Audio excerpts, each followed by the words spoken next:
From our studios here at Kokomlemle in Accra, this is Joy News Prime with me, Samuel Kojo Brace. In the bulletin this hour, Bank of Ghana dismisses World Bank's claims that its monetary policy rate hikes were sluggish and not powerful enough to salvage the skyrocketing inflation rate coupled with free fall of the Ghana cedi. They are of the other view that the monetary policy tightening is the way to go, except that we are late by their assessment, which I also disagree with. We have details as the governor defends the central bank's decision to fund government's current budget deficit hovering around 40 billion Ghana cedis. The central bank assesses the situation as suboptimal, right? This is not the optimal thing to do, but under the circumstances, until we agree on the program with the fund, right? We have to contain the situation. The government machinery must work, and therefore we have to help the government machinery to go on. Also in this bulletin, NADMO pegs the number of people affected by the wager flood at 6,000. We'll be speaking to officials of NADMO to understand what they are doing to avert a possible future occurrence. Now, the president meets MMDCs to discuss new strategies of winning the fight against Galamsey. Joy News checks reveal activities of illegal miners arrive in the Bosumtwi-Freho district. Every time I'm coming to actually this spot, and I think this place is very endemic with illegal activities. Now, the Bank of Ghana has rejected claims contained in a report by the World Bank, which blames it largely for the persistent rise in inflationary rate and an unending exchange rate depreciation, forcing it to project Ghana's debt to GDP ratio to hit more than 104% by end of year. Governor Dr. Ernest Addison has been challenging the position of the World Bank. He spoke on Thursday when he announced an increase in the policy rate. And the fact that the World Bank is saying that we were even late. They are of the other view that the monetary policy tightening is the way to go, except that we are late by their assessment, which I also disagree with. Because if you would recollect, we started this policy tightening as far back as November 2021, right? It wasn't in January when we got locked out of the market that the MPC started tightening rates. We had already foreseen, issues of prices rising. And therefore, in November 2021, we did our first tightening of the monetary policy rate. We were even ahead of the Fed and some of the more advanced countries, in tightening our policy rate. And I believe even in sub-Saharan Africa, the Bank of Ghana was one of the first central banks that moved away from this easing of a monetary policy stance because of the impact of COVID, right? To the tightening stance, because we could see that it was about time that we had a shift in policy stance, because we were moving away from the impact of the pandemic into this new regime of higher inflation rates. Then the issue about whether we are seeing the impact, the transmission. In our view, this policy is working. And one of the things we focused on has been the monthly increases in the rate of inflation. If you look at it, you look at the monthly changes in inflation, there is some softening of the pace at which prices are rising. That obviously suggests that there is, at least some impact on the overall price level. My colleague Isaac Kofi Ejay has been analyzing Bank of Ghana's boss's claim that the monetary policy rate were proactive and indeed worked, and he joins me live in the studio for a chat on this. Kofi, what does the data say, and especially did the BOG's policy rate hike have any effect on the exchange rate depreciation? Well, so you heard the governor of the Bank of Ghana there. He says that this inflation rate, the graph you see here, depicts that their policy rate hikes actually worked. So we decided to compare the policy rates which is in yellow, to the inflation rate, which is now in red, to see if it really had any effect on inflation rate and then also depreciation. So if you look at this, at a point in 2021, even Ghana's policy rate was higher than the inflation rate in 2021. So we saw inflation rising right from January 2022 this year, where inflation rose from 13.9% to a skyrocketing 27.6% in May. What happened is that Bank of Ghana then decided to now increase or hike the policy rate for it to match the current inflation that we see here. So if you look at this line graph, for instance, Kojo, you will see that if you look here, this is where the stratosphere rise begins, and it's supposed to go this way. But what is happening is that you can actually see a bend. So the curve is now plateauing. That's what we call it. The curve is now about to plateau, and then we can see inflation coming down. So it is clear that the monetary policy rate that the Bank of Ghana introduced actually really had effect on inflation. But the argument that inflation rate of 33.9% is still very high. But what about depreciation of the cedi? Did this monetary policy rate hikes have any influence on the depreciation of the cedi? Let's the data speak. So what you have here is the policy rate. And what you have here is also what we call the dollar to cedi depreciation by every month. So if I click on it, you actually see what the policy rate, the influence it had on the dollar. So let's look here. That's, somewhere November 2021, when the policy rate was around 14.5. The dollar lost 0.3% of its value to the cedi. Then we saw that Bank of Ghana decided to keep this 14% rate for 4 consecutive months up until February 2022, where it decided to hike the policy rate to now 17%. When that happened, guess what? We saw that when the policy rate was at 14.5%, the cedi lost 8.1% of its value to the dollar. Then Bank of Ghana decided to hike the rate to 17%. And what happened is that now the 8.7% loss the cedi lost to the dollar now declines from 8.7 now to where? 6.6. Then Bank of Ghana then decided to start, hiking the rate to 19%. And what we see here is a bit different. We see that although Bank of Ghana is increasing the policy rate, the amount of value the cedi was losing to the dollar in terms of percentage terms was still rising. So probably that could be the reason why the World Bank is saying you delayed, because you are actually seeing the rise in policy rate, but depreciation of the cedi is still on the on the upward movement. So let's check the Bank of Ghana. Yesterday when they released the MPC statement, they actually also made reference to this international reserve, which is very, very important. If your cedi is performing, it should reflect here. But what we see here is that there is a downward trajectory of our international reserve. This is what holds us as a country. The amount of dollars or foreign currencies we have to do importations, we have to pay our debt. Everything is in here. It's in billion dollars. So you realize that it has now declined from 9.8 billion just to 6.6 billion, which can afford us just 2.6 months of imports covered.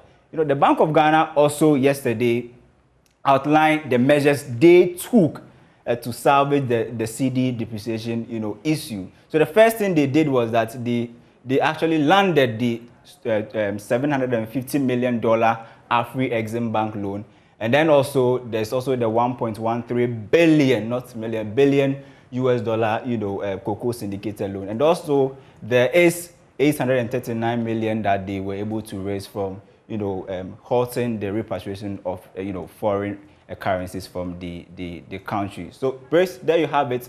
You saw the graph there speaking for itself. Inflation was down, and then but when we saw that of depreciation of the cedi, it was still up.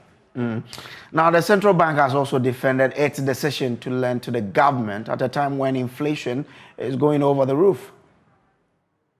The central bank assesses the situation as suboptimal, right? This is not the optimal thing to do. But under the circumstances, until we agree on the program with the fund, right?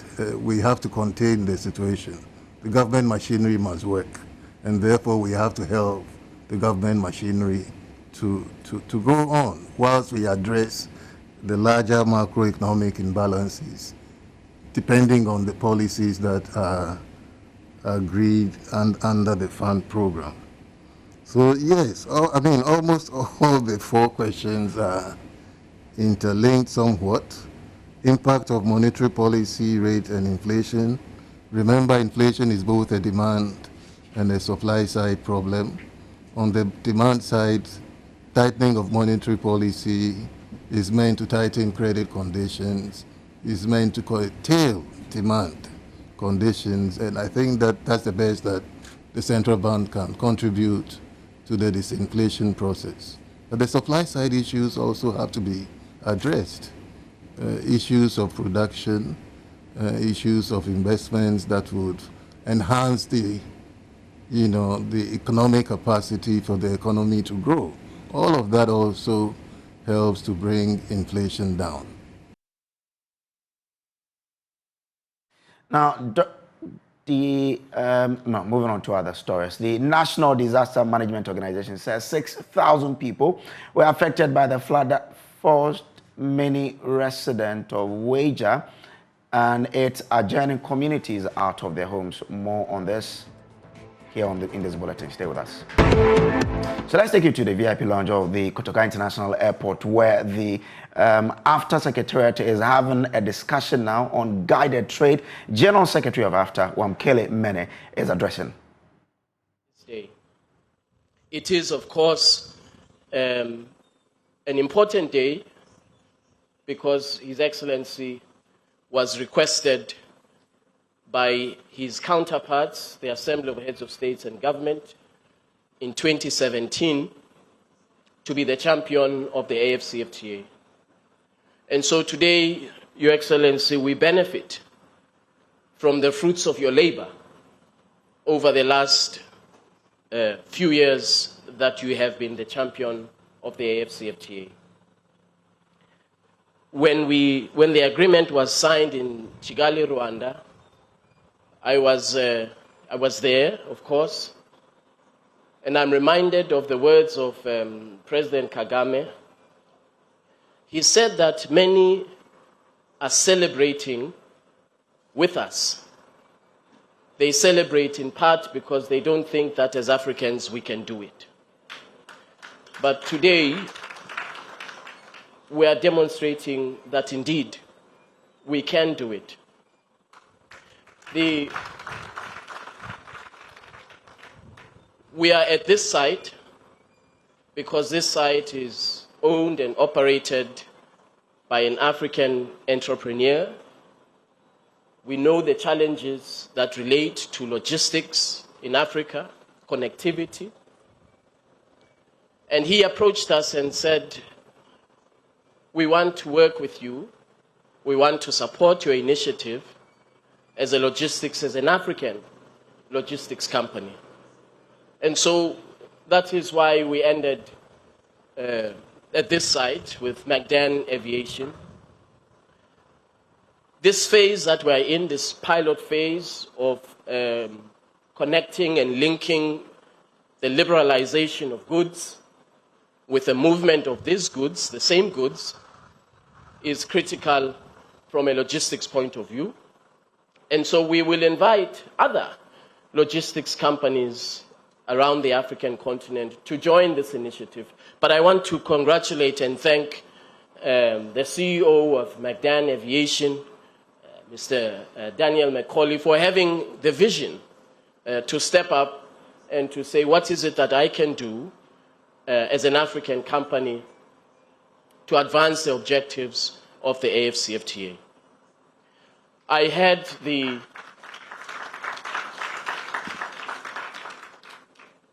honor and the privilege a few days ago to join President Ruto and outgoing Cabinet Secretary Betty Maina when they flagged trucks and containers that are destined for another part of the African continent. Production that has happened under the rules of the AFCFTA. Production that has happened and has granted preferences in accordance with the rules of the AFCFTA. President Ruto told me as we were talking in the holding room that it must be a sense of urgency for every African to make sure that the AFCFTA becomes a reality. The rest of the world is watching to see whether or not the legal commitments that we have made, whether they are translated into reality. What was most gratifying about sharing that moment with President Ruto, Cabinet Secretary Betty Maina, and others was that the production, the tea that was being exported, was produced by smallholder farmers whom the government has organized into a cooperative to now be able to export to new markets under the AFCFTA.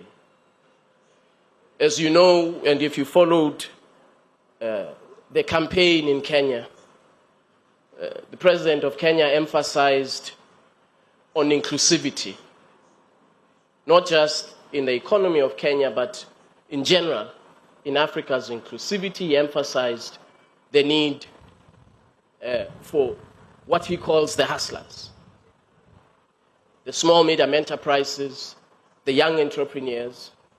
We must create opportunities for them.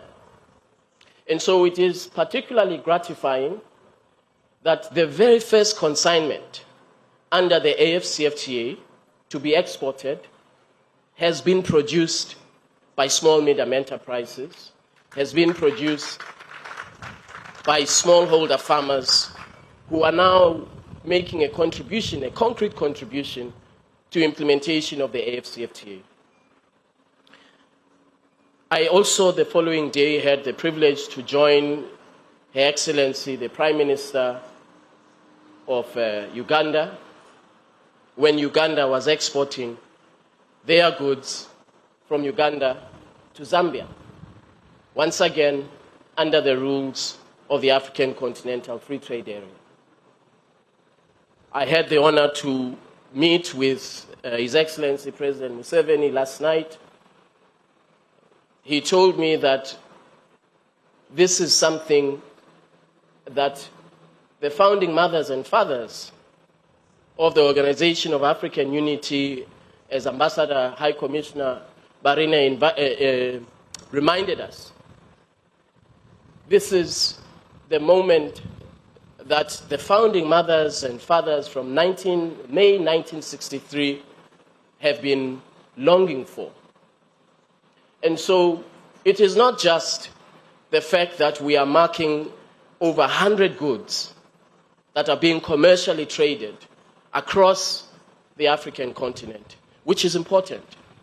It is also the fact that we are now able to say we have finally honored and made a reality the vision of those who liberated our continent.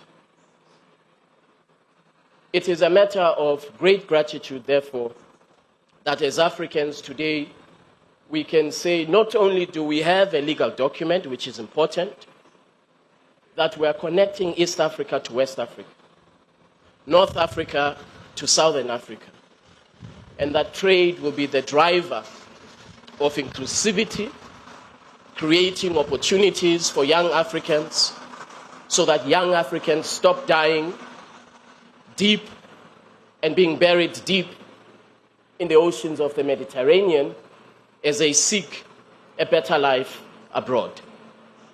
So we have taken the first journey today, and that first journey is a remarkable journey that I hope in 15 years' time, as the World Bank has projected, that in 15 years' time, we will have succeeded to lift millions and millions of Africans out of poverty.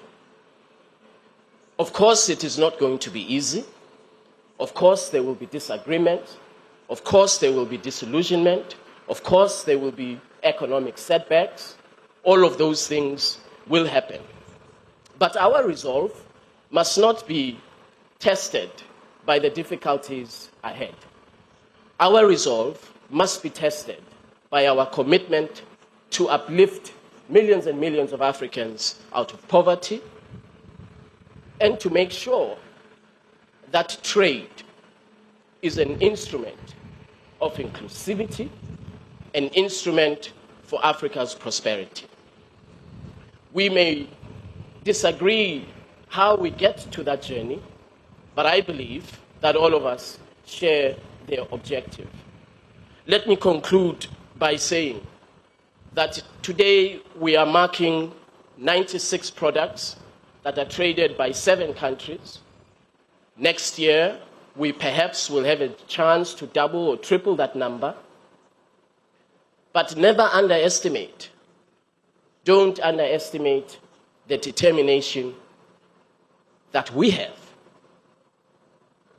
to make sure that the founding mothers and fathers, that their sacrifice was not in vain.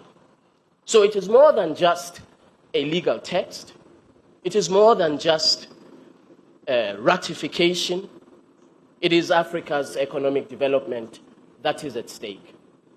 And so I'm extremely proud today, as an African, that we are able to demonstrate, forget about the world, but that we are able to demonstrate to ourselves as Africans that we have the capacity, where there is a capacity and an inclination, that indeed we can achieve.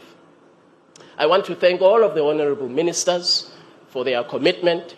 I want to thank my colleagues in the Secretariat for their hard work, and of course, the delegates who attended the meetings over the last few years. We shall continue on this journey. We are not deterred by challenges that we know will arise. We are, in fact, as I said a few minutes ago, resolute to make sure that the AfCFTA becomes a reality. Today, you can click on the website of the AfCFTA and see something you have never seen before. You can see rules of origin for the African continent. You can see an AfCFTA tariff book. So as an economic operator, you know with certainty which products you can trade, under which terms of trade, to which market. So I want us, as we celebrate, to not underestimate how far we have come as a continent.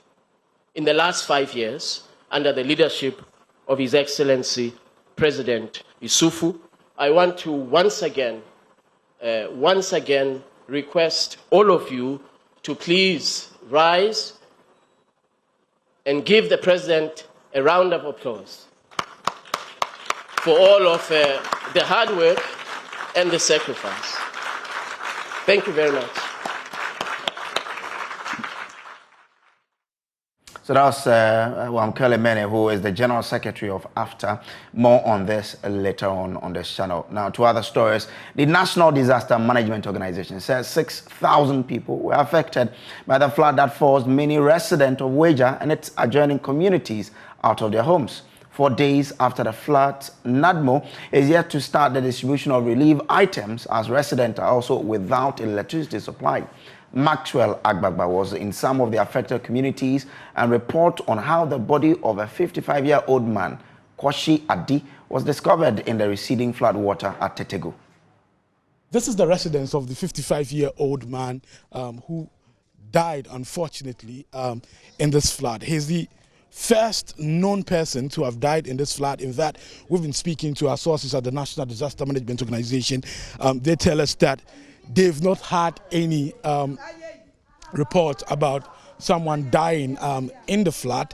But we spoke to our police source, a source at the Ghana Police Service, and that source confirmed to us that indeed a 55-year-old man died. He directed us to this residence. That is the structure where the body was discovered. The body of the 55-year-old man was discovered. My name is Mercy.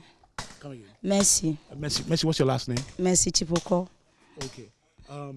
He's the deceased. Uncle. The deceased is your uncle. Please, yes. When was the last time you heard from him? I think that was last week. Last week I saw him. That was my last time of seeing him. What was the last time you saw him? Because I moved here on Monday in the afternoon. Okay. How the river is coming is too much, and I don't know how to swim, so I left here early. So I was there yesterday when I had a call. They found him dead in the room. Okay. Wow. So the water level was at what? Your waist level? Was at your waist? At my waist level. Wow. And that was why you left home. When I came here earlier, I saw you crying. How did you get the news? Who informed you about it? Yesterday, one of my auntie called me and told me we've lost him. They found his body dead in the room. Do you think he was frail or weak to the point that he couldn't? I can't really tell. I can't really tell. So then what's the next move for the family? Now we are going to find a date for his burial. What would you miss about him? What will you miss about him? Oh, he was one person. He was a good man, a calm man. He was free. He was a free person. Oh, seriously, he was a free person. I could say, "Area muhanya na oni obi ani asem." And so, be answering him no, yeah, but no. Obi enim no. Oni obi ani asem. He was a cool person. Nano na msu ne ba no bi ase no ehun se na oba fie ba na me ka insu ne yiwi no hun se na oba fie no se oba fie o ka so oba fie oh se me no ko twa bi twa one thought okay no se oba fie what I say nti oba fie na anopai na se enra anopai na so mte se senior man na wa firim. Yes, they used to drink together, and then on Monday he saw him at the point when the flood water was rising. He saw him coming, here, and they had a short conversation. And then later he got to know that, he died in the flood water.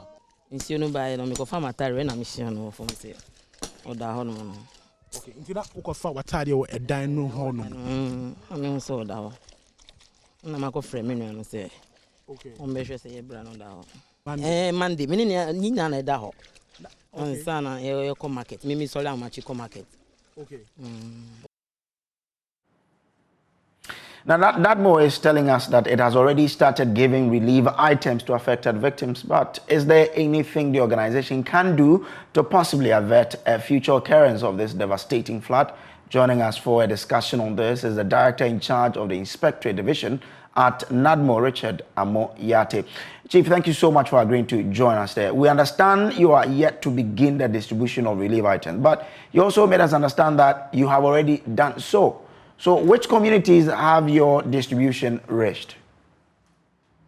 We started the distribution of relief. First, we started on Wednesday with wet ration, that is cooked food, rice, kinky, for serving the communities. And yesterday we started giving non-food and food items. It's not accurate when you say we have not started relief. We've actually started relief. And today it has continued, and at 6 p.m. it was ended. So I was asking which communities have benefited, because we understand that you haven't begun. And that's what we want to understand. Probably not all the communities have benefited, and that's why they claim nothing like that has started. Etigu, Ashalaja, White Cross, these were seriously affected areas. We are doing relief in those communities. You haven't been to Tetegu and Weja and environs? Hello, Mr. Amoyate. I mentioned Tetegu, I mentioned White Cross, I mentioned Ashalaja. I mean, these are the broad areas that were affected, and they are part of the relief exercise. Now, what sort of, aside the food items you are giving, you said today you started the non-food items as well. So what are you giving out? Blankets, mattresses.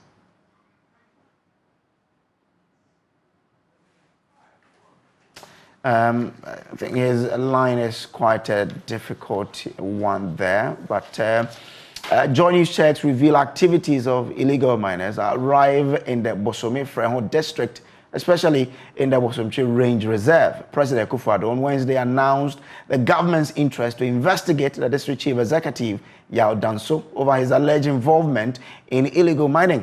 My colleague Ohime Interior gives an insight into recent concerns raised on mining in the forest reserve. Close to the size of 2 football pitches has been destroyed and the forest cover removed by illegal miners who are bent on getting the precious mineral. Bosomchi Range Forest Reserve has become a hotbed for illegal mining activities in recent times. Section of the reserve in Mentin at the Kabunso and Danso has been targeted by Galamsey operators. Deputy Minister of Lands in charge of forestry, Benito Owusu-Bio, during a visit to the reserve on August 22, 2022, described as endemic the activities of illegal miners. He led a team of officers from the ministry, which included the Chief Executive of the Forestry Commission, John Alote.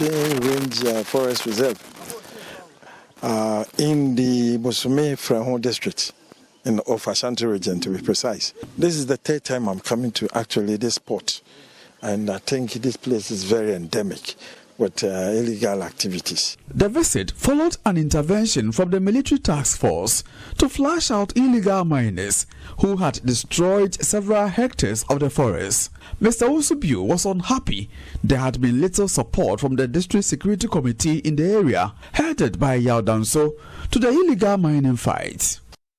The DISEC, the district security, the district assembly, they must be up in doing, because they are here. We in Accra cannot come here all the time. They must be up in doing. They must cooperate with our district managers on the ground, and that will help to stem the tide and the wave of illegal mining activities. This is River Minty. It is crystal clear upstream here, but down there it has been destroyed by illegal miners. This was the 4th time in 1 year the Forestry Commission had responded to operations of illegal miners in the Bosome Freho district. Questions, however, remain unanswered why the portion of the Bosomchi Range Forest Reserve is a hotbed for illegal miners. From Kumasi, for Joy News, Ohime Interior reporting. Join the discussion on Galamsey with a hashtag No to Galamsey. We'll take a quick break. We'll be back with more. Stay with us.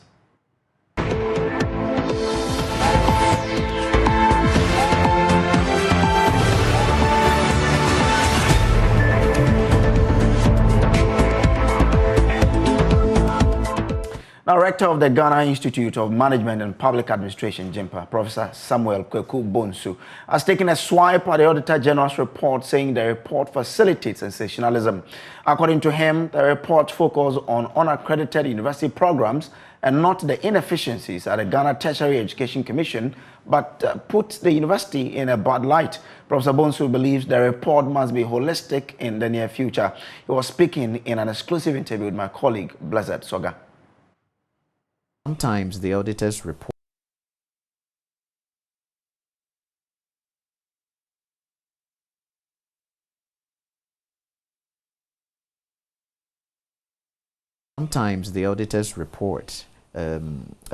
is a bit, what is the word? It facilitates sensationalism to a certain degree, and we have to be cautious of that in playing your role, which I don't dispute at all, we have to be careful how we do it. Apart from the international reputational risk that the story that has been doing the rounds in the media has to present, it also indicates a certain level of inefficiencies where there are none. There is a process for accreditation. So our programs, for instance, accreditation is 3 to 5 years depending on the program. So you get accreditation. If I apply for accreditation today, the program is running. It hasn't ended. The accreditation hasn't run out. And it takes me 2 years to get that accreditation process completed. In the interim, am I supposed to stop all those programs and wait until the 3rd or 4th year when I get that accreditation? Maybe not. See, there are issues in the system that we have to fix. And certainly they have to be fixed. Is that really a challenge with the accreditation system? I mean, your view? It's partly. Right. Yeah. So you cannot in 3 years you to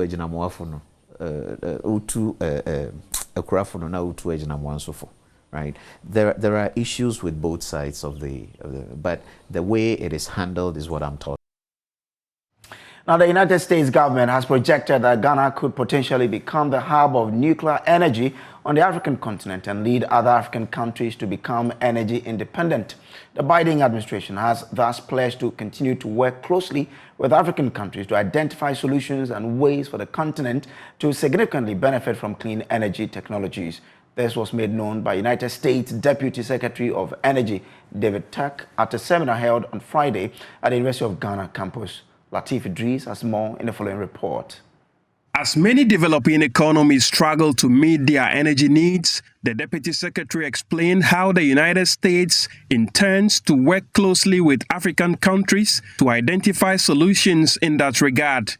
He said the Biden administration has pledged to support other government efforts to assess and embed climate risks into their respective budgets. Everyone around the world really needs to lean in on. We have an effort called Power Africa that we've been working since 2013 to try to help from the U.S. side. We've got, if we're going to get to our Sustainable Development Goal on energy by 2030, we have to bring access to 90 million people a year, each year, this year, next year, the year after, to get to that 2030 goal where everyone has electricity access. So that's actually triple the rate we were doing in the years leading up to COVID. So we've got a lot more work to do, a lot of challenge in that area.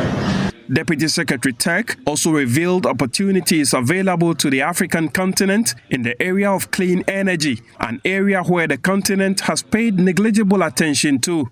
Just looking at the better resources, the ones that are closer into land, not anything crazy and exotic and that requires science fiction technology, but technology that exists today. There's actually 18 times more potential in that offshore wind on a daily basis, on an hourly basis, than what the whole world consumes currently on electricity. So just offshore wind in and of itself can provide 18 times the electricity that the world uses right now. And that's just offshore wind. That's not talking about geothermal. That's not talking about solar. That's not talking about any other ranges of technologies. He also encouraged Ghana and the rest of Africa to invest in small modular reactors and other modern technologies to consolidate and/or achieve energy independence. Right now in Africa, every day, looking at the solar resource, 60% of the world's best solar assets, the best solar resources, fall on the African continent. So that's of all the solar falling in North America, South America, Asia, around the world, 60% of the best assets are falling on Africa on a daily basis. Now the challenge, but also the opportunity space here, is right now only 1% of global PV installations, photovoltaic installations, are on the African continent. So 60% of the global resource, 1% currently, huge opportunity space going forward. But even as the world transitions towards clean energy, Provost of the College of Basic and Applied Sciences at the University of Ghana, Professor Boatin Onwona, is urging developed and developing nations to tread cautiously. You see the existing technology, the infrastructure is there. You can't just abandon it and then switch into a new infrastructure. So there are challenges there, and we have to again do research and then gradually transition. It shouldn't be abrupt.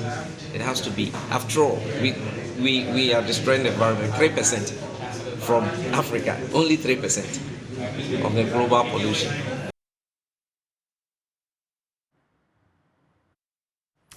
Arba Kumsin joins now with this week's editorial. We all need to say no to Galamsey. Throughout this week and a greater part of last week, Galamsey has dominated the headlines, and rightly so. The impact of this menace is becoming widespread and inching closer to even those who thought it was far away from them. By now, everyone knows the havoc it is wreaking on our flora and fauna, our rivers and lands. It has turned our once pristine waters, crystal clear, into brown bodies of water. I mean, even for me as a journalist, often speaking about this particular issue, I realize how terrible the situation is because I no longer speak in future tense. That is, it will destroy the landscape. No, it has destroyed the landscape. And when that sinks in, fear engulfs me. I'm witnessing the rape of the environment with its catastrophic results, as if in slow motion. Although we have always known that this government has failed to combat Galamsey, the videos of environmental devastation provided unmistakable evidence that this government has failed. Let's not forget in 2017 how hopeful we all were when President Akufo-Addo said he was willing to put his presidency on the line to combat Galamsey. I am prepared to put my presidency on the line on this matter.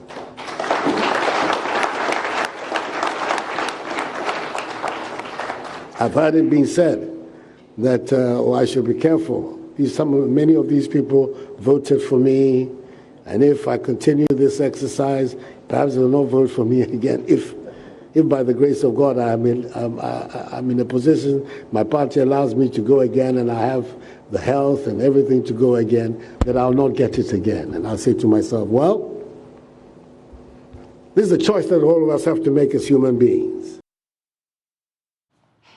Well, some effort was made. We remember Operations Vanguard, Galam Stop, and Halt. And yet we are still here. And yet the president continues with the rhetoric. It has not been easy. It has not been popular. And we have not got the immediate results that I was looking for. My stance on the issue cost my party and I significant losses in the mining community.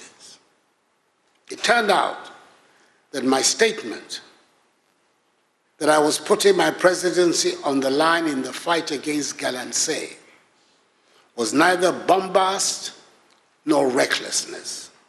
It was the simple truth. Your presidency is still on the line? Not really. You're not going for a third term. And so it's safe to say that you really don't have much to lose, Mr. President. Yes, your government made some effort with the task force that was set up to deal with the problem. But we all know that that effort does not count. It's not effort that counts. It is the result that counts. Results that will engender change and confidence in your people and have a cascading effect on all aspects of society. Because the environmental carnage Galamsey is wreaking is heartbreaking. It's disheartening to think that we all appear unconcerned as a few greedy people destroy water resources for our unborn generations. These miners mine for gold with mercury. When mercury is consumed, it causes severe neurological damage. This happened to the people of Minamata, prompting a convention to prohibit the use of mercury in mining. But what do we see in our rivers? Our health experts recently announced that they were recording higher cases of birth defects and illnesses that they attributed to illegal mining. If you think that I'm exaggerating, don't take my word for it. Listen to the Minister for Agriculture, Dr. Owusu Efriyi-Akoto, when he sounded this alarm. Danger of these cyanides and these very dangerous chemicals going into the chain, into our product which we send abroad to endanger our export earnings. That is, for me, the biggest concern. And therefore, the sooner we are able to stop this Galamsey, the better it will be not to only safeguard the environment, but to safeguard our trade. I'm afraid that it may go into the water in the cocoa areas if we send a consignment of cocoa to, say, Belgium, and they test there and they find any trace. They could ban our cocoa exports. So you see, Do you still think this is propaganda? Do you blame me? So if you think this is detached from you, think again.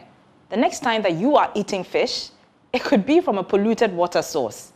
I mean, already we know the Ghana Water Company has been warning us about how the devastation is making water treatment not just expensive, but nearly impossible to treat. So we all know what the problem is, yes, and the adverse effect, we are all suffering from it. So where do we begin to deal with it? With the very people who are perpetrating this illegality for all to see. Mr. President, you said you would investigate the DCE for Bosome Frehon for his alleged involvement in Galamsey. We already know how endemic Galamsey is in that area. We are eagerly waiting for the conclusion of the investigations, but even he, the Bosome Frehon DCE, is a low-hanging fruit. We all know this. Why target the lowest when you could go for the highest, which would have the greatest impact? You know what I'm driving at. We all know that although Akunta Mining Limited, owned by MPP Ashanti Regional Chairman Bernard Enkibo-Isiako, or Chairman Wuntumi, as we all know him, did not have a mining lease or permit to mine in the Tano Nimri Forest Reserve, his company was mining. That is the letter by the Lands Ministry. The Lands Ministry, not just any agency, a government agency. And it is stated explicitly that his company's activities in the forest reserve are illegal.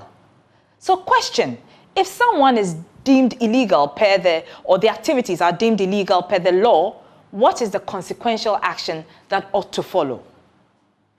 Is it not sanctions or prosecution? So, Mr. President, what is your government waiting for? Why are you treating him with kids' gloves? Will you have the moral authority to prosecute others engaged in the same activity if you cannot punish your own? I mean, the first line of action is punitive action to deter others. Because at this point, we are at war. Oh, yes. If I did not make the point succinctly, I guess I should switch to the local language to make it clearer, Mr. President. Omanpenyin Nana Akufo-Addo, inti worika se, worry to me. Mitra se, worry to me, intwe. Wound to me aso. Eh?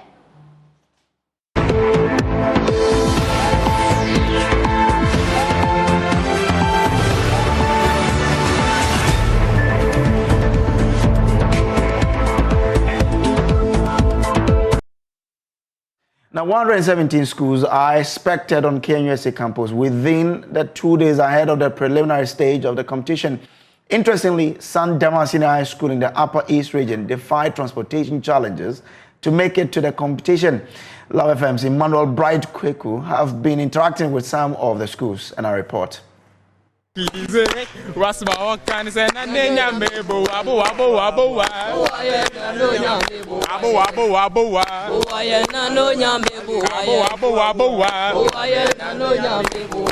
Already, SUSEC is calling for God's help in this year's edition of the National Science and Math Quiz. We want to find out from them how poised are they for this year's competition. We are told that last year they made it to the 1/8 stage of the competition, and we'll find out from them whether they are hoping to progress through to the finals. So let me first start off with the contestants who are representing the school. I know you are one of them. How prepared are you to murder, or let me say massacre, your competitors? More than 100%. Always we come and we go home at the 1/8 stage. But now we are coming to start the prelims here. So just as last year we came and we qualified from the prelims and then got to the 1/8. Right now we are also coming to qualify from the prelims. We are taking one at a time. Last year there were some few technical hitches and then we couldn't make it to this level. But this year we are so determined. You know, everybody who goes to a competition, a serious one, of course, like this, prepares. We have adequately prepared and we are coming for the ultimate. That is our prime motive. It doesn't matter the size or how popular your school is, but what matters most is the contestants in the school.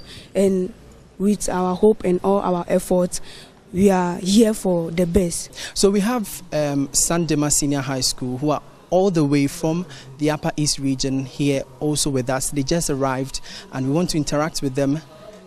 Before they came in here, we saw them coming without a bus. Say, let me find out from you first. We've seen a lot of schools schools, most of the time when they are coming, they bring buses. But Sandema, why is the case this way? Yeah, Sandema, is very far from here. And in our school, we have only one bus. Moving the bus to this place and leaving the school like that, the headmaster thought it wise that at least anything can crop up in the school and they may need a bus to use it. So they decided that we should use the public transport. So that's Sandema student and interacting with Emmanuel Bright Kweku there. That's how we wrap up today's bulletin. But there's more news on myjoyonline.com.